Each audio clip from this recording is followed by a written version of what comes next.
요즘 감옥 가는 게 뉴스에 많이 나오죠. 박근혜는 감옥에 갈 것인가 말 것인가. 네.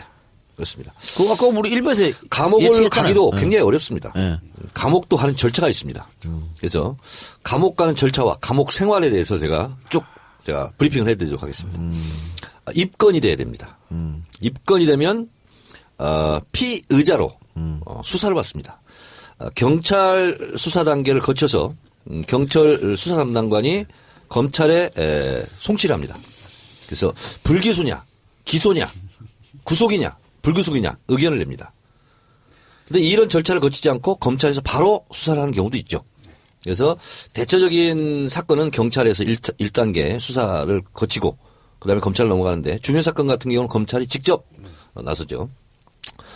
수사를 하고 있을 때 그 수사 대상자를 피의자라고 얘기를 하는데 피의자 신문조사라는 게 있습니다.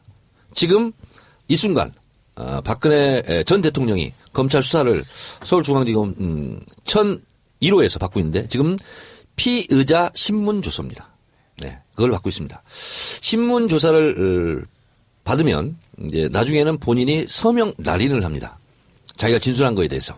근데 이 피의자 진술 과정이 박근혜 같은 경우는 오늘 하루 딱 당하지만 일반 피의자는 여러 번 합니다. 굉장히 골치 아픕니다. 제가 이것을 여러 번 받아봤습니다. 받아봤는데 피의자 신문 받는 요령이 있습니다. 검사나 경찰은 똑같은 내용을 반복해서 물어봅니다. 진실이 아니면 어딘가가 팩트가 누수가 됩니다. 그럼 그걸 가지고 낚아채가지고 오전에 한 말과 오후에 한 말이 왜 다르냐 하면서 스스로 불게 만들어요. 이게 이제 그래서 반복해서 질문했을 때 자기가 꾸며서 가면 펑크가 나게 돼 있어요. 그래서 진실말을 말할 때까지 계속 학생운동 할 때는요. 하루 종일 똑같은 내용을 A4 용지 있잖아. 한 2장에다가 한 20번씩 써요.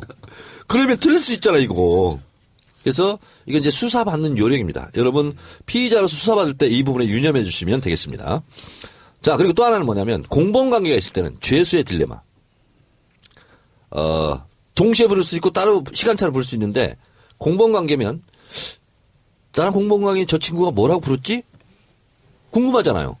저 친구가 A로 불었을까 B로 불었을까 C로 불었을까 이거 가지고 고민하기 시작합니다. 이걸 보고 죄수의 딜레마라고 그래요. 이게 하나의 상식적인 수사 기법이죠. 그리고 거기에서 선의의 거짓말도 검찰이나 경찰이 할 수 있어요. 야 옆방에 있는 애가 다 이렇게 불었어 이런 방향으로 그렇게 안 불었어도 그럼 얘가 이렇게 불었구나 써. 그 옆방에 가서는 얘가 이렇게 불었어. 이게 왔다 갔다 하면서 진실을 이건 이제 수사 기법이거든요. 이런 과정을 거칩니다. 그러면 불구속 기소를 할 거냐 구속 기소를 할 거냐 기소는 뭐냐면 소를 제기하는 거죠. 법원에 재판을 거는 거죠. 검찰에서 이 기소권이 100% 검찰만 가지고 있어요. 그래서 기소 독점주의라고 그러죠. 이거 보고. 그래서 이거는 쪼개져야 된다. 경찰한테도 좀 줘야 되는 거 아니냐. 그래서 기소 독점주의, 수사권 독립 뭐 이런 거 얘기가 이제 바로 여기서 나오는 거죠. 법원에 기소를 할 수 있는 것은 유일하게 검찰만 할 수 있어요. 근데 이 기소 독점주의가 있는 나라가 흔치가 않아요. 우리가 기소 독점주의를 갖고 있는 검찰의 최대 권력을 갖고 있는 거죠. 이 권한 때문에 그렇습니다. 그래서 이제 검찰 개혁 얘기가 계속 나오고 있는 거 아니에요? 그렇습니다. 근데 한 번도 성공하지 못했어요. 그렇습니다. 그래서 차기 정부들은 반드시 검찰 개혁 성공해야 되는데 방금 얘기한 기소 독점을 깨야 된다. 그렇습니다. 그러면서 공수처 얘기도 나오고 있거든요. 공수처에 대해서 조금 설명해 주세요. 기존 검찰하고 공수처가 생기면은 왜 검찰 권력이 약해지는지. 그러니까 방금 말씀 주신 대로 지금 기소 독점주의 때문에 지금 우리나라 같은 경우는 법원이 관련해 가지고 기소해야겠다라고 예외적인 그 결정을 하지 않는 한 검찰이 뭐 기소를 안 하면 뭐 처벌받을 수 없는 상태거든요. 그렇기 때문에 정치적인 수사가 이루어지기도 하고 정치적으로 수사가 중단되기도 합니다. 그러니까 이런 부분을 막기 위해서 그러면 검찰에 관련된 부분들, 검찰의 고위직이라든지 이런 부분들 정치적으로 장난치는 걸 막기 위해서 이제 공수처가 생겨야 된다고 하는데 관련돼서 어쨌든 검찰을 체크하고 뭐 좀 바라보고 이렇게 좀 케어할 수 있는 조직이 생긴다면 당연히 검찰도 긴장되는 조직으로 될 수밖에 없는 부분. 견제받는 권력이 되는 거죠. 그렇죠. 네. 네. 자 이렇게 해서 기소는 구속 수사의 경우는 최장 20일까지 할 수 있어요. 20일 동안 구속 수사를 한다 그러면 20일 안에 법원에 기소를 해야 돼요. 그러니까 구속 수사를 한다. 예를 들면 국가보안법. 그럼 20일 동안 구속 수사를 해요. 영장을 받아가지고. 근데 증거를 그때 막 확보해야 돼. 근데 못해. 그래서 옛날에 민주화 운동 했던 시대는 증거를 조작하기도 하고 이 과정에서 고문하기도 하고 폭행하기도 하고 왜? 구속을 기소를 해야 되니까. 그래서 20일 동안 외부와의 차단이 된 상태에서 그때 고문도 당하고 구타도 당하고 이렇게 되는 거죠. 저도 그런 과정을 겪었습니다. 그래서 구속 수사를 하게 되면 20일 안에 영장을 이제 치고 그다음에 구속 기소를 하죠. 그러면 이제 구치소로 갑니다. 그게 바로 이제 깜빵 간다 이런 거예요. 자, 서울구치소로 가요. 지금 이제 김기춘, 조윤선, 최순실, 이재용 다 지금 감옥 가 있죠. 자, 서울구치소에 딱 들어가요. 그러면 검신을 합니다. 첫 번째가 검신. 모든 옷을 다 벗어야 돼요. 그래서 문신이 있는지도 보고 병이 있는지도 보고 이렇게 하면 이 과정이 굉장히 수치스럽습니다. 그렇겠네요. 네, 다 벗어야 돼요. 특히 소위 말하는 사회 지도층 인사, 기득권들은 그런 데 가서 옷 다 벗으면 엄청난 수치심에 시달리겠으네요. 이거는 예외가 없습니다. 예외가 없습니다. 모든 사람이 다 이런 과정을 거칩니다. 저도 홀딱 벗고 검진을 당했습니다. 제 옆에 유명한 가수도 한 명 있었습니다. 처음에 할 때. 누군지 얘기하지 않겠습니다. 난 알지. 네. 그 과정을 거치면 이제 저 때는 수의를 입었어요. 근데 지금도 이제 수의는 입을 거예요. 네네. 외출할 때만 사복을 입을 건가 이거 하는데 수의를 입습니다. 그리고 교도관이 안내를 합니다. 근데 서울구치소는 어디든 처음 가보는 구조잖아요. 굉장히 두려움이 있습니다. 감옥이라는 게 철창수지 팍팍 나고 어디로 가는지를 몰라요. 분간을 못해. 나는 근데 서울구치소를 2번이나 갔기 때문에 이쪽으로 가면 몇 동으로 가는구나. 이쪽으로 가면 몇 동으로 가는구나. 그래서 서울구치소는 상, 중, 하 이렇게 있습니다. 그 1, 2, 3방이 독방입니다. 그래서 보통 중요한 이렇게 요인들이 가면 보통 독방을 먼저 주는데 저희 같은 경우는 혹시 사고 칠까봐 혼것방에 며칠간 놓습니다. 심리적 안정을 취하라고. 그리고 원하면 독방으로 보내주는데 지금 이 최순실 국정농단 사건 이걸로 가는 것은 대부분 다 독방에 이렇게 유치합니다. 검신하는 이유는 그러면 어떻게 되는 거죠? 그러니까 처음에 구치소로 잡혀오면 이게 사람들의 심리가 되게 불안합니다. 그렇기 때문에 아직 그 형이 확정되기 전이지만 극단적인 선택을 할 수도 있거든요. 특히 이제 고위층 같은 경우에는 무슨 몸을 위해할 수 있는 흉기를 숨겨 온다거나 아니면 약물을 숨겨 온다거나 무슨 학문 같은데 그런 부분들도 있었고요. 그러니까 사실상 그렇게 해서 적발되는 경우들도 있기 때문에 이런 부분을 확인하기 위해서 이렇게 되게 체크하는 경우가 더 많은 걸로 알려지고 있습니다. 그럼 학문까지 다. 학문까지 다 봅니다. 그렇습니다. 왜냐하면 숨겨갈 수 있는 곳은 다 봅니다. 네. 뭐라도 갖고 들어가면 안 돼요. 위험한 거라든가 약이라든가. 그리고 실제로 또, 그 신체 상태, 건강 상태 이런 걸 또 체크해야 되거든요. 왜 갑자기 사고 날 수도 있으니까. 그 영화 보면 왜 옷 다 벗기고 안 돼? 약 같은 거 푸락 뿌리잖아요. 실제로 그러나요? 그렇지는 않습니다. 그건 안 합니다. 그리고 이제 구치소로 가면, 1, 2, 3방 독방에 주로 가 있을 거예요. 근데 서울구치소를 다시 했다고 소리를 못 들었거든요. 그럼 제가 갔을 때 88년도에 처음으로 서울구치소 이사 갔는데 의왕시로 1.04평입니다. 1.04평이고 그리고 식구통이라고 있습니다. 문이 있고요. 그다음에 문 옆에 식구통이라고 밥 들어오는 글리밥을 줍니다. 그런 걸 받아서 본인이 먹어야 되는 거예요. 그리고 출입문 문 있죠.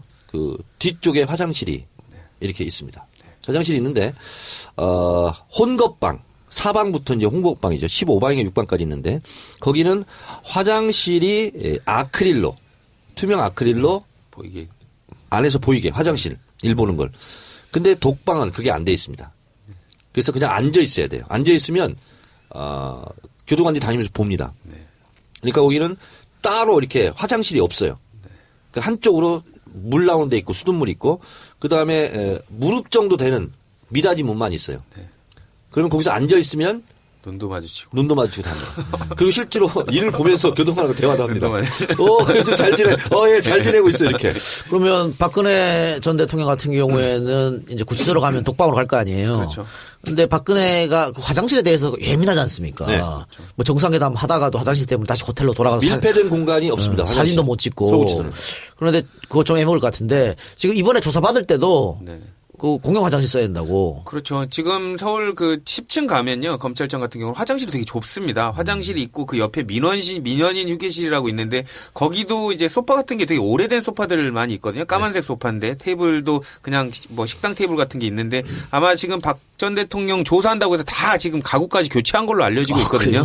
근데 이제 화장실 같은 경우는 일반 그 밑에 1층 청사하고는 달리 한 칸씩밖에 없습니다. 그래서 아마 거기 사용하기 되게 힘들 텐데요. 그렇다고 박 전 대통령 그 조사하러 오는데 그 화장실을 공사해 줄 수는 없는 일이고 아마 거기서 아마 용변은 보셨을 것으로 생각됩니다. 제가 박근혜 대통령이 조사받고 있는 바로 아래층 9층에서 제가 조사를 받았습니다. 네. 그러니까 어쨌든 지금 구치소 얘기를 하고 있는데 감옥까지 안 갔어요. 구치소 얘기를 하고 있는데 뭐 구치소도 감옥이지. 그러면 구치소는 결국은 재판 결과가 안 난 소위 말하는 미결수들이 계속 있는 것이고 네. 그러면은 재판 결과가 나면 이제 이감을 갑니다. 이감을 네. 교도소로 이제 가게 되는 거잖아요. 그렇습니다. 그래서 서울구치소는 미결 그 구치소거든요. 그렇죠. 그러면 정치범들은 보통 어디로 갑니까? 옛날에 그런 거 많았죠. 정치범들끼리. 그거는 뭐냐면 크루스로 갑니다. 내가 예를 들어서 강원도다. 그러면 제일 면회 가기 먼 데가 어디죠? 뭐, 목포입니다. 호남이나 글로. 목포 출신이다. 그러면 원주 교도소 이렇게 보냅니다. 그럼 박 대통령 대구인데 어떻게? 거기는 이제 약간 특수 경우거든요. 그래서 박근혜 대통령이 만약에 감옥에 가면 그 1, 2, 3방이 있는 그 일반 사동에 두지는 않을 거고 예를 들면 병사가 있으면 또 병동 거기는 조금 더 넓어요. 1.04평보다. 그러니까 제가 알고 있기로는 2-3평 되는 걸로 알고 있는데 거기로 가게 될 가능성이 좀 있죠. 그래서 옛날에 학생운동 제가 이제 옥중투쟁하면서 또 안에서 옥중투쟁도 많이 했거든요. 근데 동지들을 이탈시키려면 막 꼬십니다. 그래서 반성문 쓰고 나는 교도소에서 구치소에서 조용히 지내겠다. 그러면 그 친구를 따로 분리해가지고 병사로 보냅니다. 그럼 거기는 이제 정치범들하고는 완전히 아웃, 배신자 이렇게 되는 거죠. 변절자. 구치소 안에서 이렇게 되는데요. 그리고 이제 그 구치소 이렇게 가게 되면 그 다음에는 이제 검취라는 게 있어요. 예. 검사 취조. 그래서 구치소 교수 용어에서는 출정이라고 그럽니다. 그거 법정에 나간다. 그걸 출정. 호송버스 타고 이제 가는 거죠. 근데 검찰에서도 작은 미니 유치장이 있습니다. 검찰 유치장. 이걸 보고 비둘기방이라고 그럽니다. 진짜 좁아요, 이건. 저도 그 비둘기장에서 하루 종일 있어본 적이 있어요. 그거 보고 불러놓고 조사를 안 한 경우도 있어요. 면회 금지를 시키려고. 그걸 보고 불러뽕이라고 그럽니다. 불러놓고 뽕! 이렇게 한다고 해서 불러뽕이라고 그래요. 저 하루 불러뽕 당했어요. 근데 그 다음날 또 부르는 거야. 그때 검사가 누구냐. 전 법무부 차관. 무슨 동영상 사건. 김학의. 네, 936호. 제가 김학의 검사한테 하루 불러뽕을 당했어. 그렇죠. 그래서 그 다음날은 제가 출정 거부 투쟁을 했습니다. 교도소 안에서. 그때 이제 들어가자마자 이제 했으니까 홍보방에 있었는데. 출정 거부를 하려면 이제 경비 교도대라고 그때는 있었어요. 교도소에. 그 경비교도대가 잡으러 와요. 그럼 끌려나가야 돼. 그때 제가 출정 거부 투쟁을 진짜 확실하게 했죠. 모든 옷을 또 벗었습니다. 나 끌고 나가라. 그러면 여자 죄수들도 있고 여자 교도관들도 있기 때문에 그 상태로 못 끌고 나가죠. 입혀서 나와야 돼. 그렇죠. 자, 그러면 박근혜 전 대통령 같은 경우에 어쨌든 판결이 나서 교도소로 이감이 되면 거기서도 독방을 쓰겠죠? 그렇죠. 그렇습니다. 네. 일단 뭐 사고의 가능성도 있고요. 뭐 홍거방을 쓰게 되면은 일단 요주의 인물이 돼버리지 않습니까? 뭐 위해를 다른 사람한테 당할 수도 있고 그렇죠. 그렇기 때문에 아마 이게 뭐 본인은 외로울 테지만 또 혼자 계신 걸 또 좋아하니까요. 근데 박 전 대통령 여자니까 여자 교도소로 가겠네요. 그렇죠. 청주? 형이 확정된다면 청주 교수로 갈 가능성이 많죠. 네, 그렇죠. 그리고 이제 거기 이제 주로 이제 여자 전문 뭐 네, 그렇습니다. 전용 여자 전용 교도소이기 때문에 생활하기도 거기 맞춰서 돼 있고요. 교도관들도 여자들이 훨씬 많고. 자, 그리고 만약에 이제 그 재판을 받게 된다. 그러면 이제 1심, 2심 이렇게 3심 나지 않습니까? 그때까지는 서울구치소에 생활을 하는 거예요. 그러면 거기서 일반 수들 같은 경우는 30분 운동 시간을 줍니다. 그러니까 방에 24시간 중에서 30분만 나가게 돼요. 그래서 거기는 부채살 모양처럼 돼 있는 원형에 그리고 칸칸이 쳐져 있는 거기서 운동을 합니다. 운동이라 할 것도 없어요. 그냥 걸어 다니는 거예요. 근데 요 시찰이라고 하는 건 뭐냐면 중요하게 시찰을 해야 된다. 그래서 요 시찰 같은 경우는 좀 마당 같은 데가 있어요. 그런 운동장 같은 데. 그런 데 가서 1:1 개호를 합니다. 그건 경호라고 하지 않고 개호. 그래서 1시간 정도 운동을 할 수도 있고 이런 이제 특혜를 누리기도 하는 거죠, 사실은. 그리고 나서 형이 확정되면 이감을 이렇게 갑니다. 이 감옥이라는 곳을 내가 얘기를 하니까 노승일 부장이 굉장히 그윽하게 동경의 눈빛으로 한번 가보고 싶다는 듯이. 아니 저는 궁금한 게요. 최순실은 일반인이잖아요. 민간인. 그냥 네. 정말 일반인인데 왜 그 사람은 왜 독방에서 TV까지 다 제공이 되는 근데 방에서 그 있지? 구치소에 가면요, 어떻게 보면 그 사람을 뭐 위해준다, 뭐 이렇게 생각할 수도 있지만, 솔직히 생각을 해보십시오. 거기 계신 분들이 밖의 세상을 다 듣지는 못하지만, 감으로 다 알고 있습니다. 누가 들어온다는 것 정도는. 근데 최순실이 자기 방에 딱 배정되는 순간, 그 방에 장이 있습니다. 가만히 둘까요? 어쨌든 그 사람의 괜히 미운 거죠. 그러니까, 어쨌든 잘 대해주진 않을 거란 말이죠. 위해를 가할 가능성이 많고 실제로 그 구치소에 있는 사람들이 입이 굉장히 거칩니다. 행동도 그렇죠. 거칠고. 그리고 예를 들면 한 12, 13명씩 이제 홍고방에 있는데 첫 번째 가잖아요. 나이하고 불문이야. 무조건 그 교도소 용어로는 뺑기통이라고 그래요. 화장실 그 바로 앞에 있어야 돼. 그리고 이제 한 사람씩 나갈 때마다 승진할 때마다 화장실에서 좀 먼 거리로 자꾸 이동하는 거야. 이렇게. 군대 간물대처럼. 그렇지. 아니 최순실도 입이 거칠기는 국가대표급인데. 근데 못 당해요. 그러니까 뭐냐면 최순실 씨가 제일 지금 불편을 겪고 있을 것이 목욕일 거야. 왜냐하면 거기는 그 무슨 라카룸처럼 샤워 시설만 있어요. 쭉 돼 있고 공동 목욕에 그리고 일주일에 한 번인가 이렇게 하게 되거든요. 운동하고. 근데 본인은 거기 가면 못 가요. 그러니까 아마 본인이 자기 독방에서 해결을 해야 될 거야. 그러니까 뭐 생수통을 한 번 했다. 근데 땀물도 안 나고 겨울에. 그러니까 목욕을 하는데 상당히 어려웠을 겁니다. 네, 이상 감옥에 대한 키워드 분석을 마치겠습니다.